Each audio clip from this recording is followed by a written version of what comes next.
What's your name and where are you calling from? Hello, my name is Bill. I'm from Arkansas. Hello, Bill. What's your question for us tonight? Well, I am a ordained Baptist minister that is in the process of coming into the Catholic Church. Oh, is that right? Yes, sir. You better call me later on the Coming Home Network and we'll talk. Okay. Some of my Protestant friends say that the New Testament, and especially Acts, does not show the preeminence of Peter, but in fact that James was the leader of the church in Jerusalem. Could you or your guest address that question, please? Thank you very much. Well, Peter is certainly placed number one throughout the Scriptures. If you look at any list of the apostles, he's always first. He's at all the significant events. He's, he runs to the tomb. He's the one that Jesus says, the gates of hell shall not prevail against this church, Peter, because you are the rock. He's in John 21, tells Peter, feed my sheep, to care for the people of the church.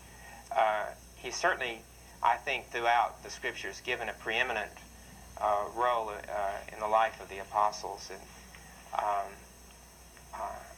certainly James was a great apostle in the church, as they all were, but I don't think there could be any argument with the fact that Peter has a preeminent position. Peter's mentioned 10 times more than any other single apostle in all the New Testament writings, and even in that passage, which our friend is referring to in Acts 15, which is that very first council.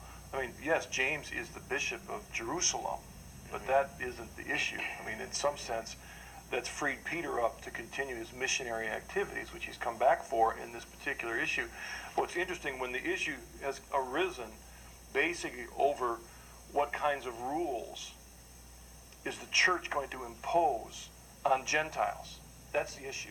Because now Gentiles, non-Jews, are being converted.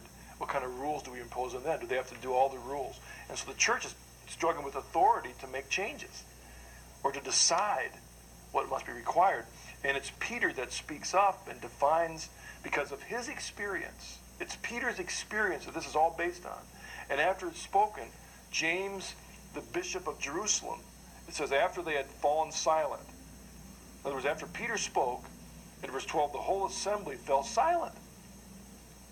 And they listened while Paul and Barnabas described the signs and wonders God had worked among the Gentiles through them. So then that's confirmed. Paul and Barnabas confirm what Peter said. Then after they had fallen silent, James responded, my brethren, listen to me. Simeon has described how God first concerned himself with acquiring from among the Gentiles a people for his name. The words of the prophets agree with this. He goes on, it is my judgment, therefore, that we ought to stop troubling the Gentiles. Speaking as a bishop, basically what he said is, Peter has spoken. Right. I mean, that's basically what he's confirming, because Peter said this, and because the prophets agree, here I am in this assigned position of leadership. Therefore, let's follow his advice. But again, I always encourage you to look at the early church fathers as they then develop these ideas and immediately see the position of authority of